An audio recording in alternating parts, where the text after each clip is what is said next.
और अब बात करते हैं प्रदूषण की। जब पॉल्यूशन की चर्चा होती है तो देश की राजधानी क्यों अव्वल नजर आती है? क्योंकि दिल्ली में पॉल्यूशन और एयर क्वालिटी इंडेक्स खतरनाक स्तर पर पहुंचने से ग्रेप 1 लागू कर दिया गया है। कड़े फैसले लिए जा रहे हैं। ग्रेप को ग्रेडेड रिस्पांस एक्शन प्लान कहते हैं दर्शकों, जो प्रदूषण रोकने के लिए तुरंत उठाए जाने वाले कदम होते हैं। दिल्ली में तेजी से पॉल्यूशन बढ़ रहा है। न जाने कितने सालों से इसको लेकर कदम उठाए जा रहे हैं कि पॉल्यूशन कम से कम अब तो कम हो जाए, प्रदूषण का स्तर कम हो जाए, लेकिन हालात नहीं बदलते हैं। अलग अलग तरह की पाबंदियां लगाकर प्रदूषण कम करने की कोशिश हर साल की जाती है, जुबानी तौर पर समझाया जाता है, लेकिन अब तक सरकारें दिल्ली वासियों को साफ हवा जो है मुहैया नहीं करा पाई है।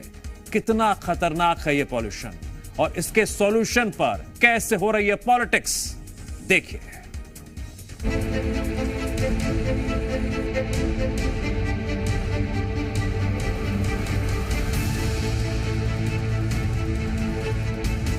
दिल्ली में आज से होटल्स और रेस्टोरेंट में कोयले और लकड़ी का इस्तेमाल नहीं होगा। BS3 पेट्रोल और BS4 डीजल इंजन गाड़ियों पर रोक रहेगी। 1 जनवरी तक पटाखों के उत्पादन, भंडारण, बिक्री और उपयोग पर प्रतिबंध रहेगा।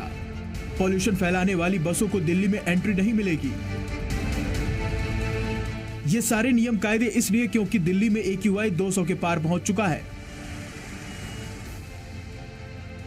जो कंस्ट्रक्शन साइट्स हैं, चाहे वो सरकारी कंस्ट्रक्शन हो, चाहे वो प्राइवेट कंस्ट्रक्शन हो, उनमें डस्ट कंट्रोल मेजर्स अपनाए जा रहे हैं या नहीं अपनाए जा रहे हैं, इनकी इंस्पेक्शंस करेंगे।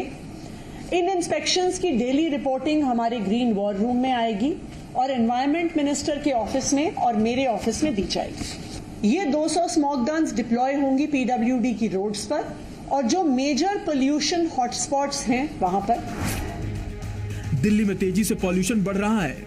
सर के ऊपर सिर्फ धुआं और धूल दिखाई देने लगी है, आंखें जलने लगी हैं। आगे पॉल्यूशन और बढ़ा तो एक बार फिर से सांस लेना भी दुर्भर हो जाएगा। दरअसल दिल्ली में हर साल ठंड शुरू होते ही पॉल्यूशन बढ़ने लगता है, जिसके अलग अलग कारण हैं।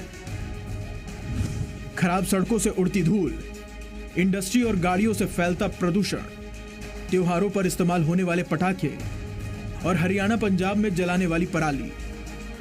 27 सूत्रीय पाबंदियां जो दिल्ली NCR में अभी लागू होंगी, जिसमें आप कंस्ट्रक्शन खुले में नहीं कर सकते। अगर खुले में कंस्ट्रक्शन हो रहा है और वो 500 स्क्वायर मीटर से ज़्यादा है तो वो अब उस पर रोक लगा दी गई है। पटाखों की बिक्री, उत्पादन और भंडारण पर भी रोक लगी हुई है। ये रोक 1 जनवरी 2025 तक लागू होगी।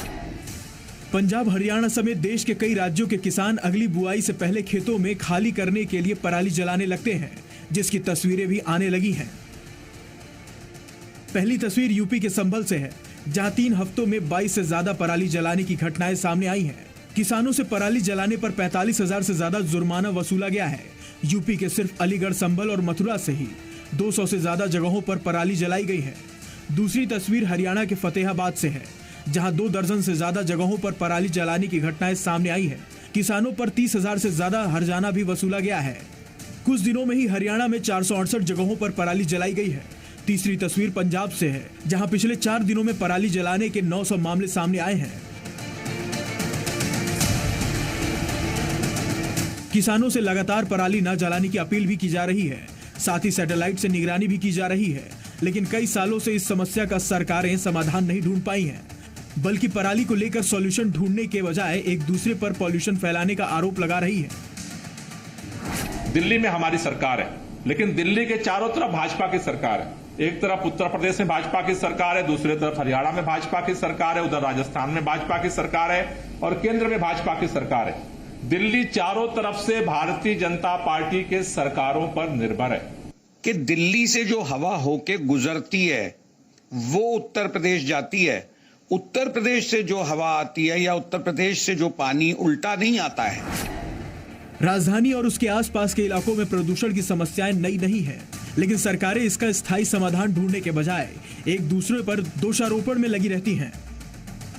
फिलहाल तो ग्रेप A लागू किया गया है, लेकिन आगे और प्रदूषण बढ़ा तो लोगों को सांस लेना मुश्किल हो जाएगा।